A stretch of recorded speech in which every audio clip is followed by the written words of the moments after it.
They don't look good. We're going to do things a little bit differently. Yeah. The next World Cup will be held in USA, Canada, and Mexico, in case you didn't know, summer 2026. And we're going to focus on the US because they played South Korea in a friendly and lost. It's not so much the result. We're going to try to assess kind of where they are and where Pochettino is on his journey. And maybe even ask the question, is this the right fit? Yeah. Because he's been getting some serious blowback from certain people. But let's start with the game. It was kind of a mixed 11. Obviously, some players still unavailable. And they gave up 2 goals in the first half, and it's lights out. Yeah, I mean, to be fair, I don't think they were too bad against South Korea. I thought at times they created some decent stuff. They, like you said, I think he's still looking at the bigger picture in terms of squad and trying players. So some stayed at home, were not called up. Others were there and could show what they could do. For example, Diego Luna, who had been very good in 2025 for the USMNT national team, started again. We had Christian Pulisic, who's been back now. And I don't think it was too bad. They started pressing well, and their first chance comes from a really good high press. And then, I don't know, maybe they can't do it for longer, but then the first goal they concede because there's just no pressure on the ball in the medium block, which is very strange. The second goal just before the break is even worse because it's far too easy for South Korea to move the ball. And I'm just not sure what they're doing. So I don't know if physically they can't do what Pochettino asked in that game in terms of intensity, or if he asked them to press high at times and then drop a little bit deeper in the medium block. But then if you play in the medium block, which is absolutely fine, you need to put pressure on the ball. Otherwise, against good teams, you're going to get done, which they were. The second half, again, they had chances. They could have scored. But overall, there's just for me, there's a feeling of like, I'm not really sure the players know exactly what they're supposed to do on the pitch. I think these are all friendlies, right? So we have to take this with a grain of salt. But I think what's undeniable is that the mood has shifted. He's always going to have his critics in the U.S. And the U.S. is kind of a strange animal. But I don't know that in terms of the way he's been handling the perception. And I think the perception in the U.S. matters because you're the home nation at the World Cup. So if nobody likes you going into it, you create a big siege mentality and see how long that takes you, or you get people excited. And Pochettino, in the way he took on Pulisic around the Gold Cup, I thought that was a massive mistake. Just a stupid thing to do. I mean, if you want to show how tough you are, pick on somebody else, right? But the other thing was, most recently, and our colleague Kirk Gomez really went after him, as is others. He gives this interview with El Chiringuito in Spain. It's a long interview. It's not like it's all about the U.S. But he tries to make a joke, and they ask him, "Oh, how will the U.S. do?" And he talks about how it's not a football nation, which, okay, plainly it isn't. And it's so hard to turn into a football nation, and because people need to understand the seriousness and the intensity. I don't know. I've had U.S. players, we both know people who've worked with them and stuff. Mm-hmm. Lack of commitment has never, with a couple exceptions, it's never been generally a problem with U.S. players. No, the athletes. They're very serious pros, more serious than others. If you want to go and chuck out stereotypes and say this about Brazil, whatever, fine. The other stupid things that he says, he's like, well, about how well they're going to do. He says, well, I'm not the one out there. I can't be the one defending. I can't be the one scoring the goals. Which is almost like saying, then why are they paying you all this money, right? It's almost like you're saying, it's not down to me. This is going to get taken out of context. Why say these stupid things? Yeah. I was surprised by the interview. Some of the things he said, switching mentality. He took there were big words, and I agree with you. But his communication since he arrived hasn't been great. Which is strange because he has a specialist guy who deals with his communication, who we both know and we both like, and I don't think he's listening to him. And this is part of the issue with him. Yeah, I don't know how much the guy we know is involved in all of those interviews and this and that. But certainly from Poch, I don't know. I think it feels like there's part of the media in the US against him anyway, regardless of what he can do or not do. So I don't know, maybe it starts building that it's us against everybody else kind of mentality already a year on to the World Cup. Yeah, which is kind of siege mentality is often the cheaper way out. We're going to break this down further. We're going to look at potentially what the team could look like at the World Cup. And also Tim Weah, who says that some pundits, especially at one, network in the US are evil. All right, Jules, let's continue with this theme of football culture. Because I think this is where Pochettino lets himself down really badly, actually. And Herc put it very, very well. Like, you're not here to change the football culture of a country. Yeah. You're here to go as far as you can in the World Cup. And I'm paraphrasing here, Herc. It's pretty much what he said. And that's the basic thing he has to understand. He's getting paid an enormous amount of money. They made an enormous financial commitment to him to be a plug-and-play guy. Right? So don't go and make this broader. Of course, the comms are important. Of course, it's important to help the sport, to get the mainstream media that could care less about this into it. And look, It also helps that you happen to speak Spanish as well, like really well, better than Greg Berhalter, presumably, albeit with more of an Argentine accent. And you can communicate to a large sector of the population. Fine. But you're here to get the team to play better. So using this culture argument, because guess what? Hey, look. You played against Korea, right? The culture there historically has been baseball. And then they saw we also produce a lot of really good footballers, and they've done well in World Cups, right? Japan, same point. Like, this culture argument, you can't keep wheeling this out forever. I think the U.S. has been in every single World Cup, bar one, since 1990, if I'm not mistaken, right? Yeah. So enough with the culture, right? We have MLS telling us about how, they're the 8th biggest spending league in the world. It's a huge country. You have the money. You have a lot of things. So just leave the culture to one side. Your players, maybe this is what he's referring to. Your players have the culture of professional football. Do they? Well, of course they do. I think they've all been like, you would think, football mad from a very young age. So it's very much their sport. Some of them have been outside of the US from a very young age too. So would you think really like droning into football culture, as in soccer culture, since a very young age?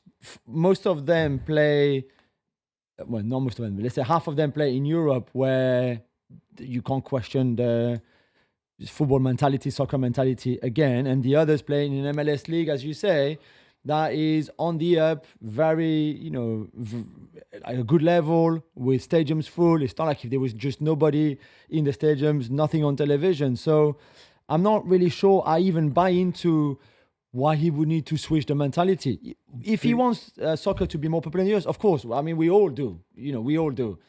But whether soccer is more popular in the US or not between now and the World Cup, it's not really going to change much for him on the pitch anyway. And it's not going to help you either. It's not going to help him. I can assure you, it's a very popular sport in my country, in Italy, and we still manage to not qualify for 2 consecutive World Cups. Sometimes it can be toxic to have too much of a strong football culture. Well, and on the point of the toxicity, so you have a media structure in the U.S. that covers football regularly. They're not mainstream, right? It's not Pat McAfee. It's Alexi Lalas. It's the guys that we have at ESPN and so on, and their equivalents who write about it. It's a much smaller media than obviously people who cover the NFL, but it's still there. Yeah. And I wonder. And this comes to something else, and they've been critical when they underachieve and so on. And Tim Weah, who I like a lot because he's an educated guy, but he said something a while back, and then he doubled down on it, referring to some of the comments that the pundits said. I think he was speaking specifically about Fox, but hey, maybe it's because he wasn't listening to Craig Burley. And he referred to Alexi Lalas, I think. He said, like, they're evil, right?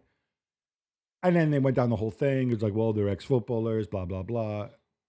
And I want to make this clear. I want to think that all these people, when they criticize, Alexi Lalas doesn't sit there and criticize, or anybody else doesn't sit there and criticize because, I want the U.S. national team to underachieve so that they don't do better than my U.S. national team did when I played on it. I am 100% certain that this is the case. Not least because they've already done much better than Alexi Lalas' U.S. national team 40 years ago.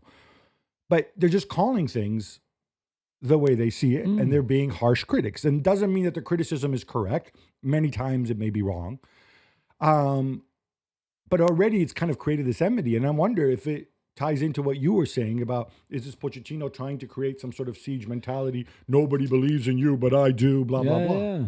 I mean, players often, and managers especially, want that kind of positivity going into a competition, a tournament, especially if it's on home soil, right? We had the same in '98 with France. Not that the US are going to win the World Cup in their own country, but we had that where it was so negative leading into the World Cup in France in '98 against Aimé Jacquet, against the players. They were not playing well. There was so much critics, and they were all saying like, but why don't you want to be a bit positive and just support us, even if we get something wrong, even if the result is not the right one? And again, I think in that South Korea game, the second half, the US just walked all over them, and they should have scored at least one, maybe even 2 goals. They had more of the possession, more of the chances, big chances created, everything. So that second half was not bad, and yet it's a defeat, and everybody is really negative, and that adds to the toxicity that you were just mentioning. And I can see the players' point of view about let's be positive here. There's not many games to go, to be fair. So they play Japan on Wednesday, then Ecuador and Australia in October in the next international break, and then they haven't set up that, but they will have maybe 4 or 5 maximum more games until the first game of the opening game of the World Cup. So I can see why the players and Pochettino and stuff saying like, listen, we need people to be positive. We need support here. We're all in this together. That kind of stuff. It can work. It might not work. Okay, I can see that. Yeah, but if you need people to be positive, then don't come out and say, "Well, I'm not the one defending. I'm not. I can't be scoring the goals." Just shut up about this. Yeah, exactly. I agree. So then everybody has to be on the same page, which is not the case right now. I think this ties into something else. I was thinking about this last night, and you can tell me then I'm wrong. I was thinking about Pochettino, Tuchel, Nagelsmann, before him Spalletti. Yeah. All these are club managers who've done very well in club football. All of them hitting road bumps with the national team because, and I can't say this enough times, I think it's a completely different job. You know, when you're with your players daily, you can control the narrative. Yeah. You're talking to the media more frequently. You have more time to work with them. This is something Pochettino needs to get accustomed to. Yeah. And I think your point is great on that. And I would add even Hervé Renard with the French national women's team, because the big appeal for him was not so much to take over the women's national team in France, was that there was a World Cup in Australia and the Olympics in France. And that was the biggest appeal. If the Olympics had been in South Korea, to stay with the South Korea theme here, and the World Cup maybe had been, I don't know, just in Germany, I'm not sure he would have taken that job. I really don't. And I wonder if Pochettino's big appeal here, more than anything else, was it must be very special, which it is. And I don't blame him for taking the job, mostly because the US will host the World Cup with Canada and Mexico, but it will be very special to be the head coach of the nation that hosts the most of this World Cup coming up. But is that enough of an appeal? Because if you're half in, half out, I want the job mostly because there's the World Cup there, but I'm not sure how I feel about international football, or I'm not sure how I feel about not having my players every day and how difficult this might be. And then I'm not sure this is the right call either to have being in, taken the job and be in, be a candidate for that job. So I'm hoping he's there for all the reason, thinking he's going to do a good job. There's a decent generation here to do a good job. Then, of course, it's a World Cup on home soil, and that would be amazing. And even us are looking forward to being there when we're not even the head coach of the US men's national team. So, but I'm just not sure. And you're right, his communication sometimes feels like I'm not sure how happy it is to be in that position right now. Yeah. It's like we said, it's a very different skill set. I remember speaking to somebody who said, "Oh, you only really start coaching when you're there, once you've qualified and you have 2 weeks uninterrupted with your players, where you play a friendly match and then the tournament starts, and that's where you start doing your work." Well, then you have to do that work in double quick time. Not everybody's cut out for it. The other thing is, the other ingredient, of course, to doing well in World Cup is the players. And I was kind of looking at this. I wrote a bunch of names down of what a best 11 might look like. Yeah. And from where I see it, they have some big gaping holes. And obviously, this is a situation where Pochettino can't go and sign somebody from elsewhere. Yeah. Although the U.S. national team arguably used to do that. But looking at this, in goal, Free started. There's Matt Turner.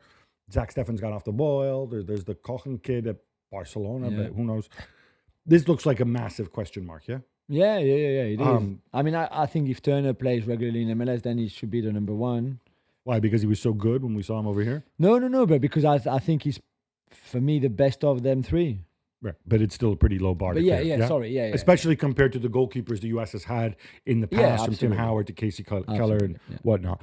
All right. At the back, Serginho Dest at right back, fine. No argument. I mean, I don't think he turned into the world beater people thought he was going to be, but he's certainly respectable. Yeah. Right back, Chris Richards, one of those players who's really, I think, improved, made his mark at Palace, albeit often in a back three, but he seems like a smart kid. Yeah. The other center back position, look, Tim Ream, we were talking about before. You said, he's going to start. Yeah, Tim will be Ream, the I starter. presume, will be 38 years old when the World Cup happens. Yeah. And he's small. Very intelligent center back, but presumably you want alternatives. If you have to turn to Tim Ream, and the alternatives are Walker Zimmerman, who, sounds like a law firm. We made the joke. Mark McKenzie, Austin Trusty. Somebody needs to improve quickly. Yeah. In that department, and you have to hope there's no injuries. Yeah, definitely. Anthony Robinson at left back was really good with Fulham last year. I think started well this year as well. Yeah. No argument there. Midfield, Johnny Cardoso, more than respectable, I think. Although it's a test this year at Atleti because sure. We've seen sometimes they sign big players and then he doesn't like them. I mean, he started the first few games. Team hasn't done well. It remains to be seen whether he can handle the jump, I think. But there's a lot of talent there. Tyler Adams, great player. I think he has to stay fit, and he's been fit. Great leader. I got no argument there. Third slot, I had Weston McKennie or Yunus Musa. Again, two guys who by no means guaranteed a starting place in their club teams. No.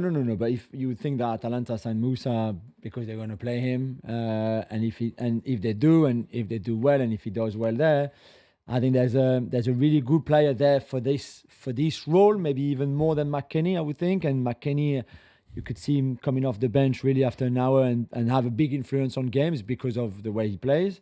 So I would like a Cardoso, Adams, and Musa if Musa plays regularly in Italy and he's back to his best. Really, I think that would be a very solid midfield three. All right. Up front, Christian Pulisic, I think he's been incredibly reliable for Milan. Obviously has to stay fit. And obviously best if he doesn't get distracted with having his national team coach go and pick on him the way he did. That was just stupid. And hopefully Pochettino do. You don't need to kiss his rear end. But this is not somebody you ever need to worry about in terms of professionalism and in terms of commitment to the national team. Yeah, right? Absolutely. Especially I think that the squad likes Pochettino. I think they've got a decent relationship there. I think he's improved a lot of things at training, in the life of the group too. But that for all the step forward that you would make, especially compared to the what happened previously, obviously, especially at the last World Cup, this kind of fight with Pulisic just dragged you back a little bit to what it was there before, which is what you didn't want really. So I wonder if it was the basic schoolyard macho thing of kind of like, when you're surrounded by four people, you just punch the biggest guy in the face. I mean, Pulisic was not smart. We can blame Pochettino, but Pulisic saying, listen, I don't want in for the two friendlies, but take me after that. Or I want, I want to be part of the camp for the friendlies, but I don't want to do the Gold Cup. I need to recover. Come on. You don't pick your games either. On that, I was with Poch. Poch should not have responded and reacted.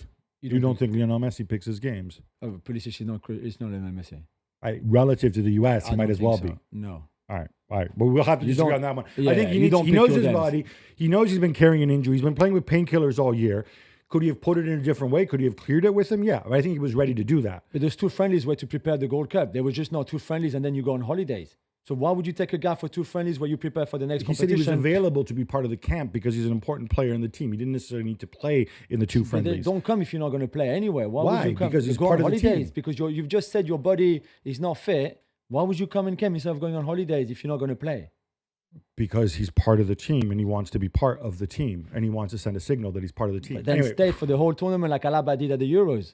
Stay for the whole Gold Cup then. Yeah, okay. I think David Alaba is coming off an injury is in a different situation than Christian Pulisic. But we both agree though he's a pretty good player. Yeah. Okay. Flo Balogun, if he's fit, if he recovers the form of 2 years ago after his bad injury, fine. I think that is a tick box. Yeah. I think after him, it gets a little bit hairy into the world of sergeants and Hodge Wrights and stuff like that. Yeah. And then the third guy up front, you're hoping Gio Reyna can regain his mojo, get his skills right, get his head right. He's now at Gladbach. That is a massive question mark. Otherwise, you've got Tim Weah running and Brendan Aronson working hard. Yeah, but I think if Tim Weah does well with Marseille, we'll play in the Champions League.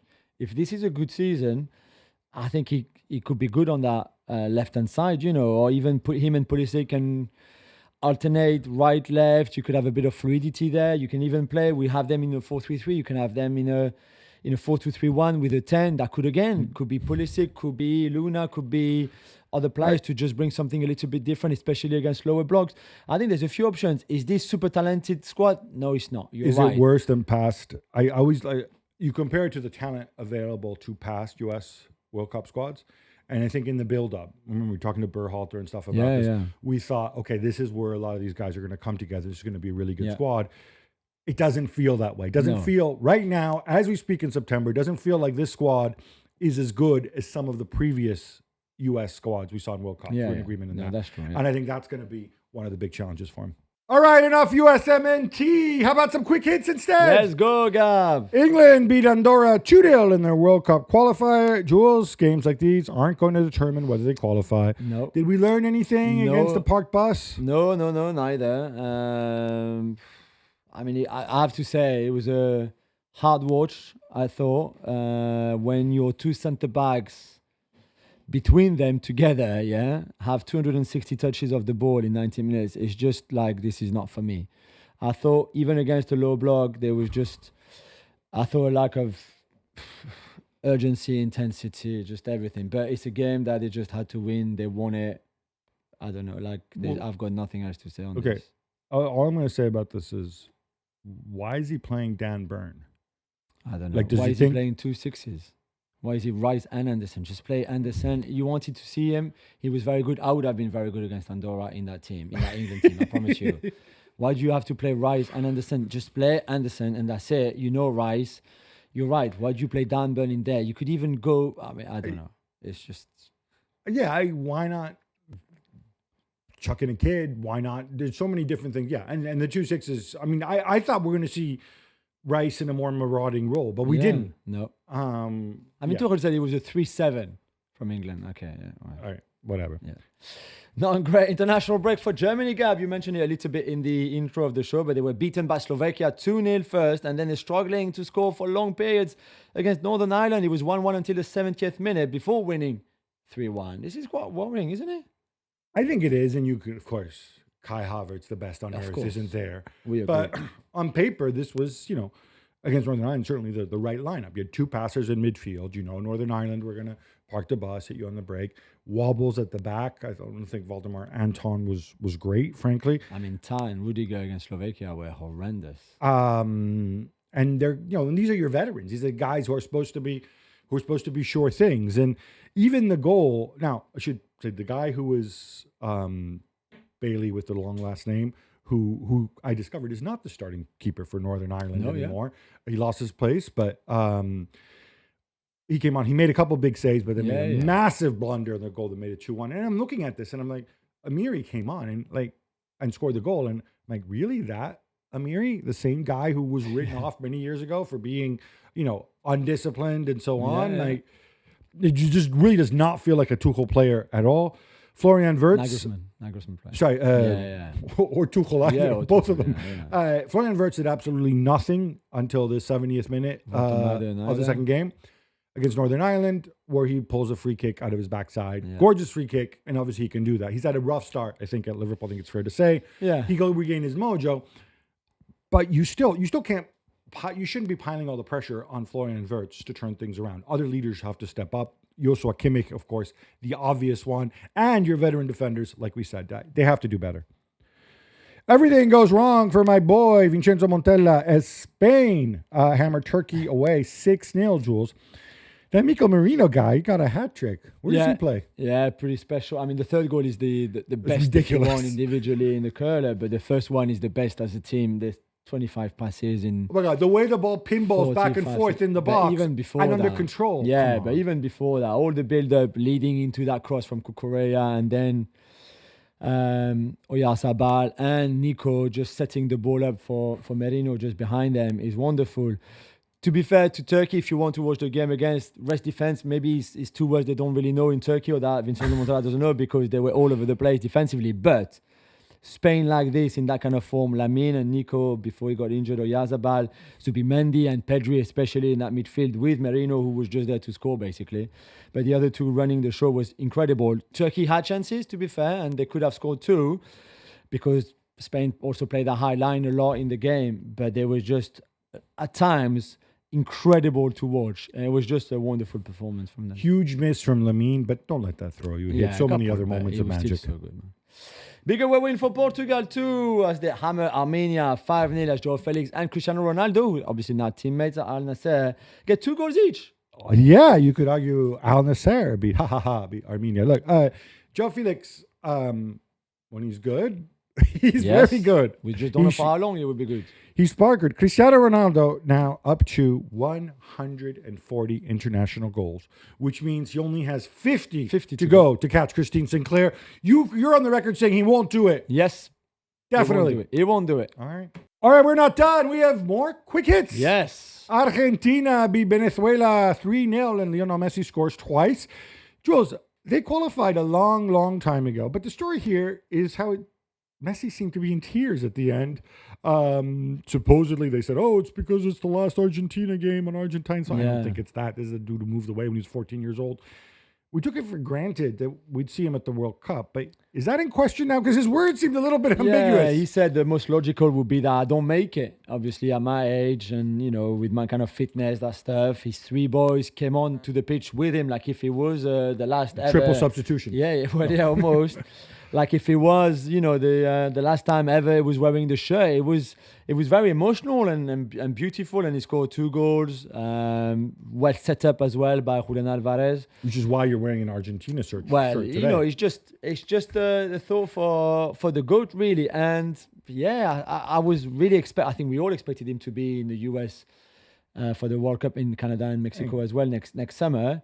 But he seems to doubt himself that he will be there. I guess what could help him maybe, Gab, is the way the MLS season is structured, because there would obviously be a break in between. So it's not like a European season when you go all the way now pretty much to the World Cup without stopping. He will have a break in between, if you want. So that would be good for him at his age, I guess. Yeah, I think he got caught up in the emotion and everything. If it was his way of saying, guys, at my age, it's not normal that, a big country like Argentina, which is the way some people read it, has to rely on somebody my age at the World Cup, blah, blah, blah, let the youngsters through. But you've worked so hard to get to this point. You went to Inter Miami with this goal. Yeah. I think it was just having an emotional moment. I am 100% sure he will be there at the World Cup in 2026, because you know what?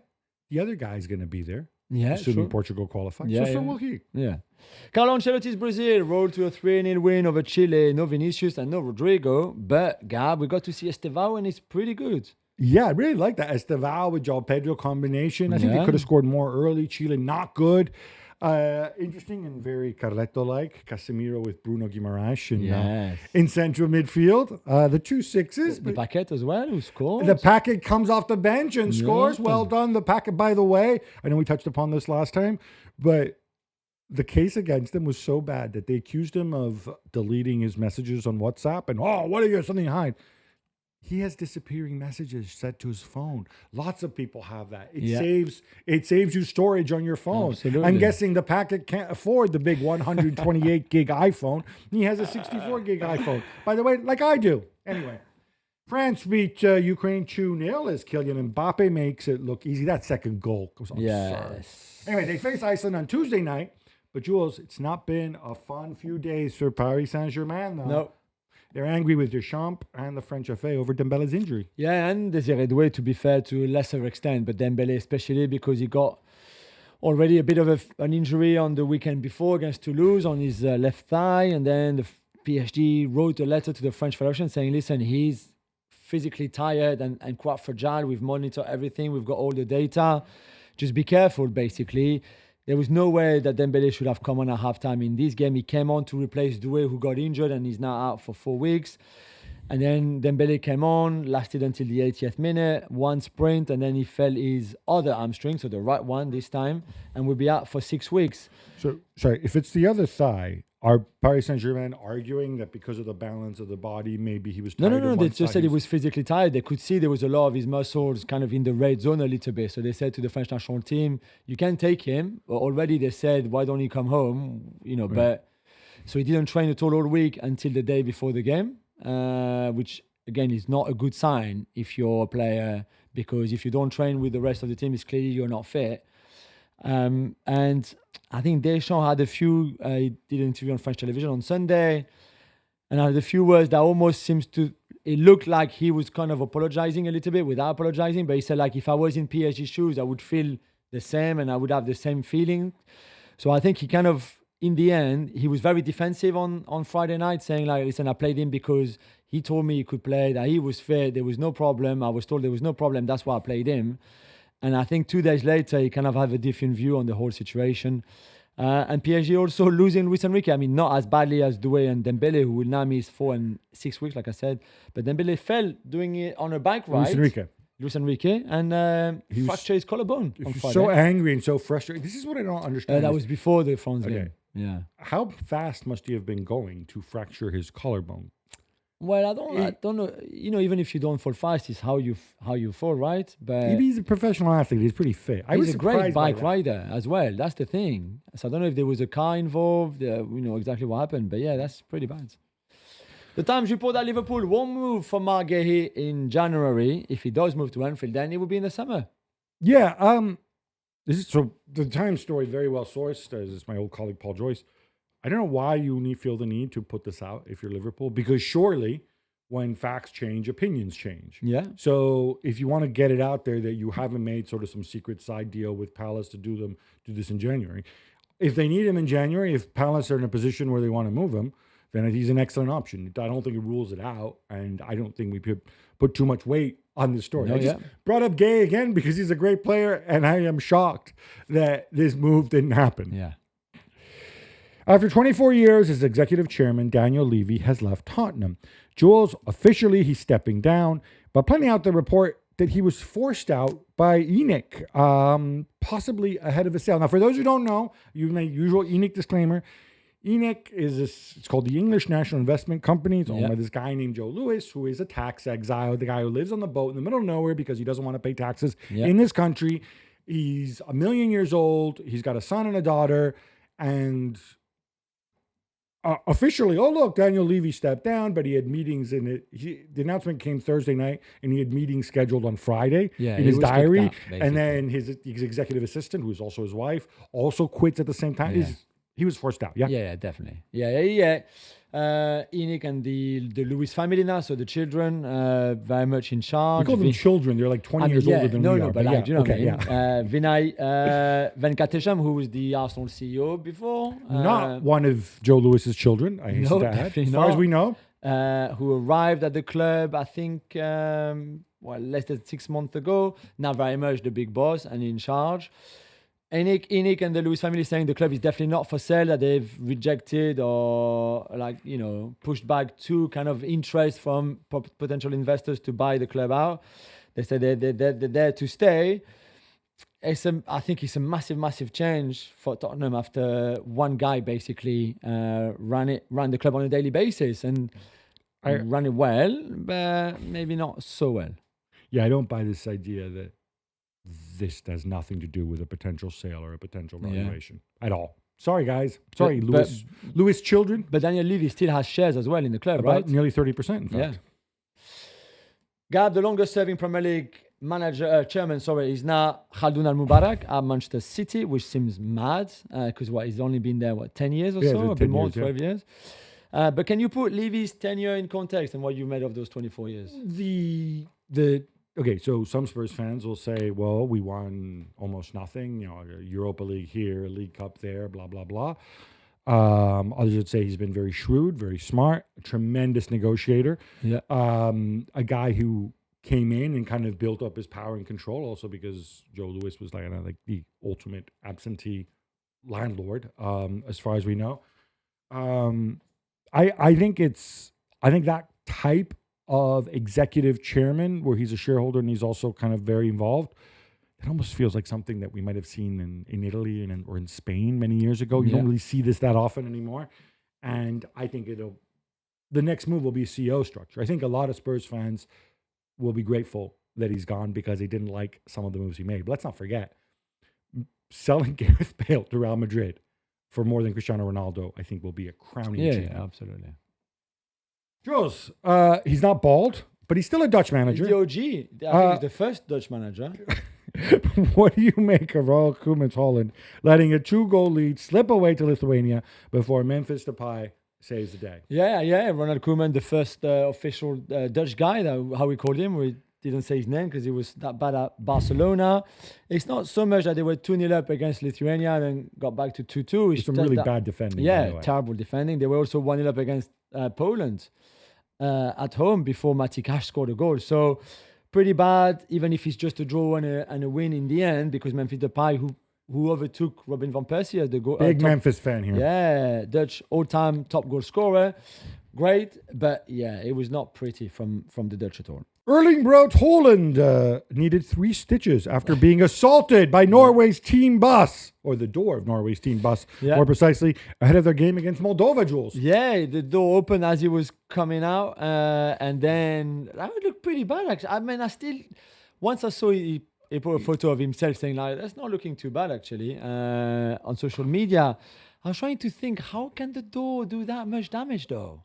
I can't really picture. Do you see what I mean? I can't picture how it could have happened. There's 2 things to this. One is I remember a friend of mine at university or in high school actually once chipped his tooth on a urinal in the men's room. Right. But it was his back tooth. So I still wonder, how is that possible? What were you actually doing? Strange. Yeah, Chipping your front tooth on the urinal already takes some doing.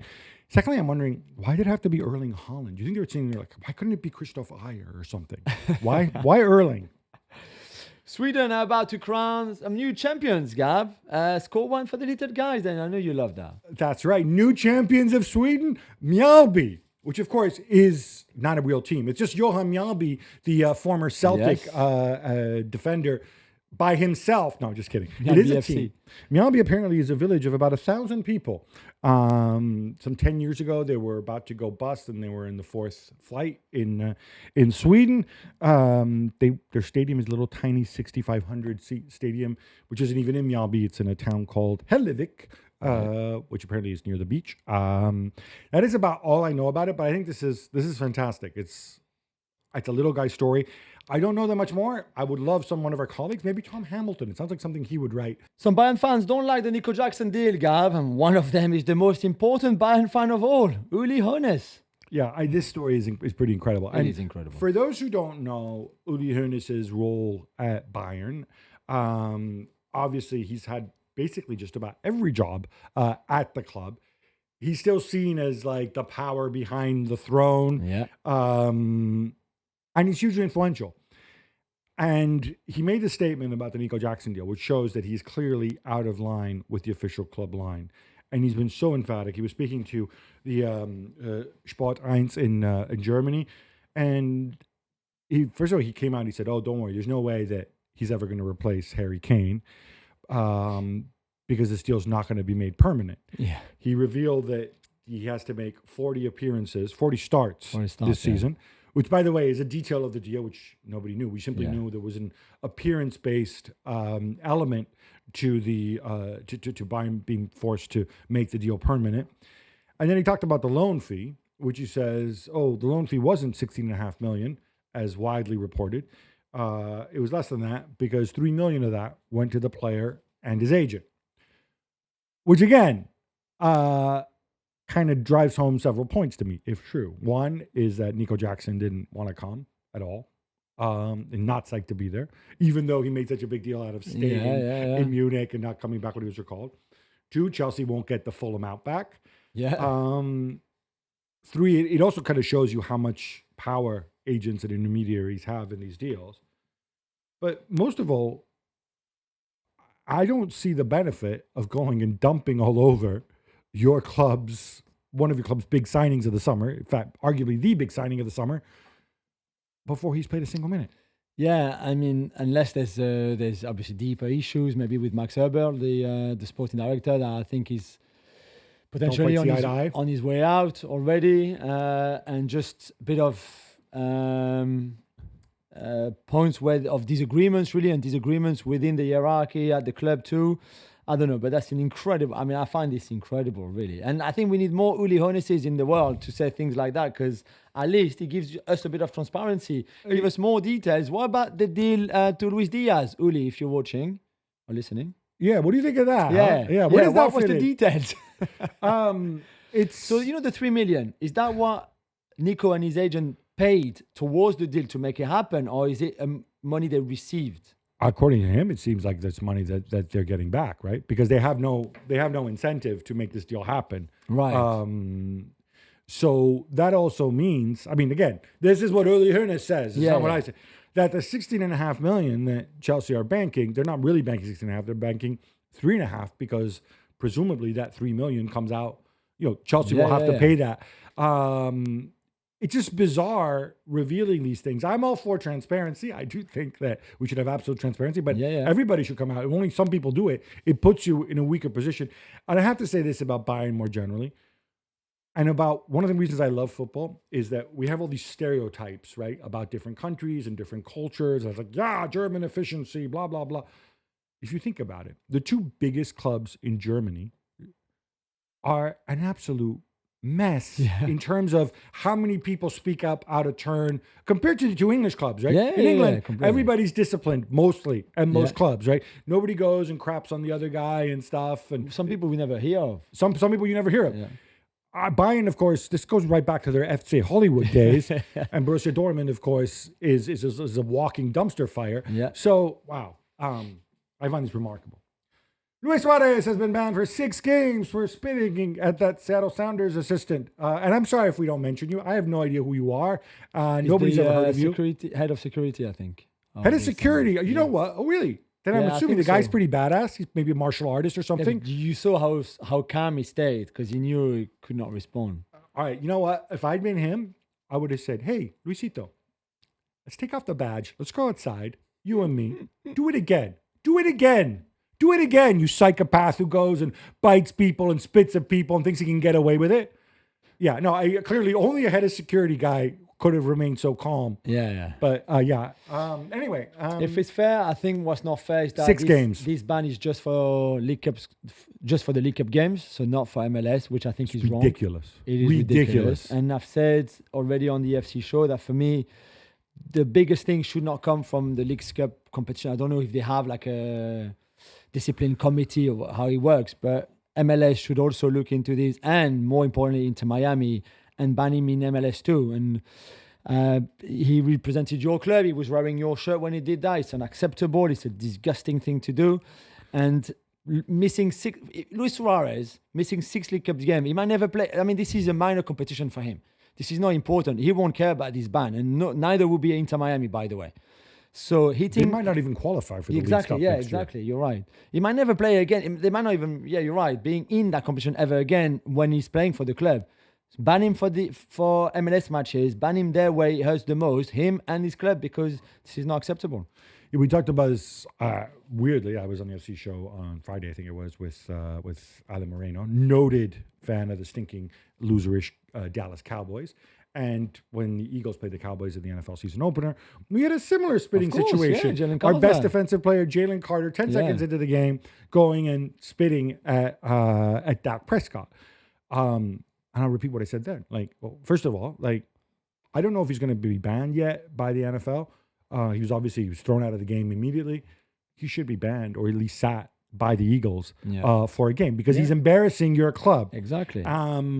And in the same way that Jalen Carter was stupid, because if you don't like Dak Prescott, and let's face it, most people don't, this is one sport where you can legally go and stomp all over him, just get to him and hurt him during the game. Yeah, absolutely. And in Suarez's case, why don't you pick on somebody of your own salary, of your own, somebody who's your equal, rather than going and doing this? I almost preferred it when he was biting Giorgio Chiellini. No, you can't. Then when he goes and does this. No, he shouldn't neither. You're picking on an employee, on a salary. Don't pick on anybody. Just don't do things like that anyway.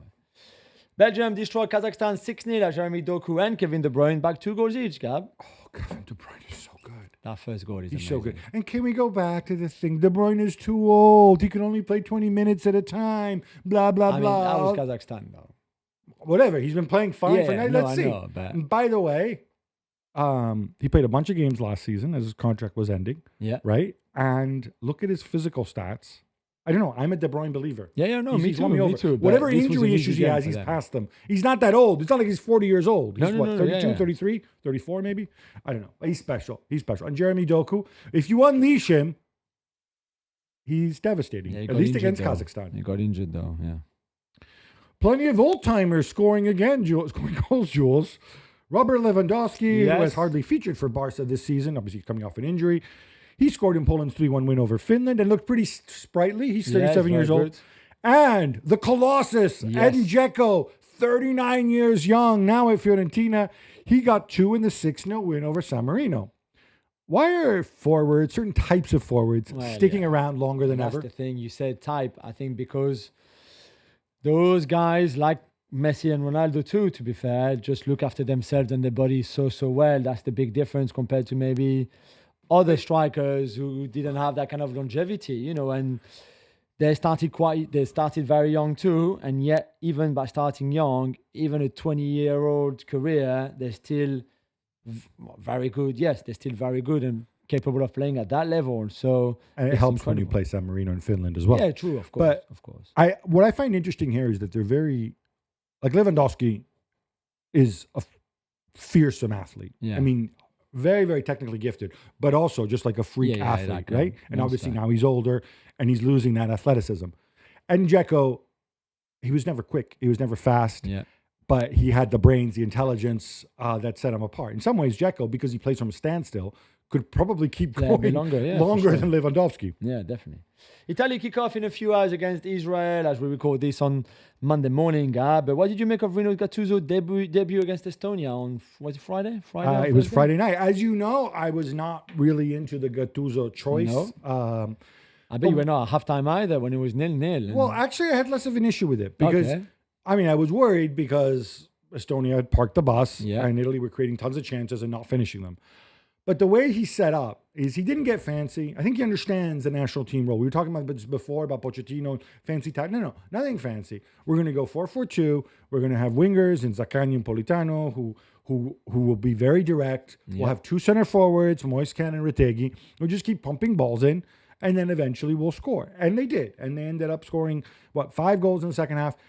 40 shots on goal Italy took in that game. An XG of 4.42. I don't think Italy have ever had an XG of 4.42. No, seriously, ever in their history. Now, does it mean that it's more attack? No. It means that he puts out the lineup with the right players, suited for the game. Yeah. It also helps that there were no injuries. I think this is pretty much, arguably, Italy's best 11 players. You can maybe put Orsolini in there for Politano or Zaccagni, if you like. But otherwise, this is it. Right? Yeah. He's not going to get any better. So he did the job. See what he can do against Israel. It's time! It's Textor time! Jules, Leeds United new goalkeeper is taking legal action against our hero and one of his few remaining clubs, Botafogo. That's right, Lucas Perry, the goalkeeper who was signed from Lyon in the summer, is owed some money by Botafogo. You would think surely not so much, not that much money. £440,000. That's what they owe him in unpaid wages, which I guess Lucas Perry must have said, hey guys, why about paying me? They say, yeah, don't worry, it's on his way. Then the next month, still nothing. No, it's coming, promise you. It's going to rack up 400K basically of unpaid wages. That is a lot, man. Because he was not on, it's not like that was just 1 month at Botafogo. That's not what he was earning. That's probably a good 4 months easily, even more than that. Not more, yeah. How bad is this? I just find this remarkable and embarrassing. You already had the case where Botafogo weren't paying for the transfers from MLS. Atlanta United are still waiting for their money. Still pending. You have the fiasco with Leon. You have fiasco with Crystal Palace. And now he's threatening to buy Sheffield Wednesday. I find this situation extraordinary. Incredible. Just as equally extraordinary, I have to ask, Michelle Kang, why are you in business with this guy?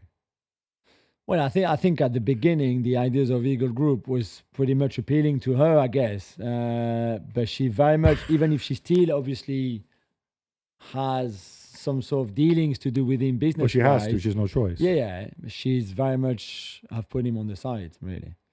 After Ange Postecoglou, another big name coach who was let go last season is being linked to Fenerbahce and Bayer Leverkusen, Gab. That's right. It's Thiago Motta. Oh. And it's just a coincidence of, I saw this piece of news the other day, and it's the coincidence. It's the exact same two clubs that Ange goes to. And I'm wondering if it's the same intermediary who's putting these guys in. Oh, yes. Let me think. Yeah. Although I think the Leverkusen job will go to Kasper Hjulman. So at least this one, I think we can take it. It won't be either Ange or Thiago.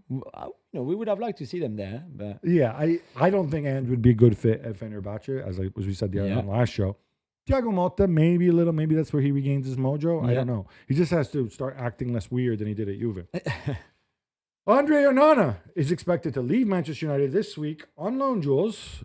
Right move for him? No, I mean, can you imagine that, 3 years ago, you were the best goalkeeper in Europe in the final of the Champions League with Inter Milan, very close of winning it against City, and in the end you didn't, and now you're going to end up at Trabzonspor in Turkey on loan because nobody wants you at Manchester United, nobody else apart from Trabzonspor wanted you all summer, and that's why it's gone down too. That means that Bayern and USMNT are better than you in the Manchester United in the eyes of Ruben Amorim. Yeah, exactly. I'll say this about fall from grace, man. It is a massive fall from grace. He's still a relatively young guy. He's had massive setbacks before. Think of his ban. I like the fact that this is a loan without any sort of option to buy or whatever, because if you're Manchester United, they can't be so stupid. There's got to be people there who look at this and say, hang on a minute. We're taking a massive gamble with these two guys. Bandier is already a figure of fun. The other guys had, one season in the Belgian top flight. These guys could both absolutely suck. And then what happens? Yeah. We can't give up on Onana now, also because there's economic reasons not to give up on him. So send him away. Obviously, Amorim doesn't like him, doesn't trust him, isn't willing to be patient with him, whatever. Send him away. If he goes back to the level he was at, then we have our goalkeeper for next year, and maybe Amorim won't be here. So I give a tiny bit of credit to United. Yeah, or you sell him even. If he has a good season with Trabzonspor, you could potentially have more clubs coming for him next summer. Fenerbahce president Ali Koch spoke out about the sacking of Jose Mourinho. Gab, what did he say? So the reason I put this in there is I thought this was interesting. So he gave this whole thing about how hard it was to sack Mourinho because Mourinho is a close friend of his now, apparently, and blah, blah, blah. And he said, he connected with the fans. He always does this. But he said his kind of football works in Europe. And obviously, and he said he did this to show that it had nothing to do with the defeat against Benfica. Yeah. In other words, a two-legged, grind it out, defensive attack. Or whether you agree that this is his football or not, like I think most people do, that's kind of his point. He said the problem was domestically in Turkey, where they drop points against weaker opponents. He says we have to crush opponents in most games domestically, unless they're playing Galatasaray, Besiktas, or whatever. Yeah. And we were struggling. We were falling behind in many games and so on. And everything kind of turns into a battle. And I think certainly that's where Mourinho is now, at least in terms of perception, as somebody who, if the game turns into a battle, you might back him. He can put you in the best possible position to score. But if you're looking for him just to safely go and navigate a 2-0, 3-0 win against somebody you're supposed to beat, he's not your guy. That's true. Chelsea kicked off the Women's Super League on Friday with a 2-1 win over Manchester City. Sonia Bonpastor picking up where she left off. Because this could have been more, at least from the highlights I saw. No, not really. No, was it misleading highlights? No, I thought City played really well in that game and things could have gone their way a little bit more, especially in that second half. And that's the thing with this Chelsea team, even before Bonpastor, who I think has inherited this quite incredible winning mentality, going back to mentality theme that Emma Hayes had created. Even when they don't play that great, they are also efficient and find a way of winning. And that's exactly what happened. This was a tough game to start. Obviously, some players missing on the Chelsea side, although they've got the best squad probably in the world. So it's easier when you've got that much depth. But still, it was a tough opponent, and City are going to be good this season, as we saw on Friday night. But yet, they found a way of winning, and that's why they have to be the favorite. I know Arsenal are good and City would be good, but they have to be the favorite to win it again and probably to win the Champions League as well, because they just have that in them that even when things are a bit difficult or when you don't play great, they just are so clinical and efficient just to do what they need to win. It's pretty good. And meanwhile, in the German Women's Bundesliga, 57,000 fans were on hand to watch Bayern against Bayer Leverkusen. Gab, what does this mean to the women's game over there? So this isn't the high. They had a higher one, I think, in the German Cup or comparable one a couple years ago. Look, people will jump on this number and say, "Oh, look, they need to play in bigger stadiums." But the reality is, Bayern women's teams averages about 2,500 a game. I think what this tells you is that when there is no club football, people will turn out and watch women's football, especially if it's attractively priced. I mean, the famous did that Atletico Madrid Barcelona game. I think they were just about giving away tickets. So you have to get your pricing right. You want to pack the seats. I think it's encouraging. I wonder those 57,000, how many of them are fans of Bayern's women's team and how many are just fans of football. And I think we've already made a big stride if you get people who are accustomed just to watching men's football that will watch women's football. And we know that they'll do this. We can see the TV ratings for women's internationals. The challenge is what kind of crowds you draw when you're competing week in, week out when the men's team is out there. So, but yeah, it's certainly encouraging. I just think these numbers have to be read in the right way. Yeah. Back to the Women's Super League. Arsenal beat London City and Michelle Kang 4-1. But Jules, the latter set a new women's transfer record. Yeah, that's right. And it's my girl as well, Grace Guilloro, who just signed from PSG. So they had 2 minutes before the end of the transfer window in the women's game. The women's window was different to the men's one. Theirs was on Thursday night. She signed at 11:58 French time for 1.65 million euros. So the record ever, bonuses included on that. It's a record that's been broken already 3 times this summer. Olivia Smith first, and Alyssa Thompson at Chelsea, and now Grace at London City Lionesses. And it wasn't that long ago we had the first kind of €1 million player. So it just shows you how quickly that's gone up. Yeah, Naomi Guerma. Yeah, so I mean, I'm disappointed to see Grace leaving PSG, obviously, but it's a great move for her. London City Lionesses, who took the lead, by the way, at the Emirates in front of 35 or 40,000 fans, and then exploded because Arsenal are just that good. And Olivia Smith scored one of the goals of the season already. Wonderful. Mariona Caldente was great. Russo and Chloe Kelly, the Lionesses who won the Euros, were wonderful too. So it was a great game. And for London City, this is not really this is their first game in the top flight ever, because they've just been promoted. Guilloro didn't play. Van der Donk didn't play. So they will be much better going forward. And I think they will be there or thereabout that top 4. 4 more teams have qualified for the 2026 World Cup, Gab. Colombia, Paraguay, Uruguay, and Morocco. Who's going the furthest? That's a great question. This is way early to tell, Jules. I'm going to go on a limb, and I'm going to say Paraguay.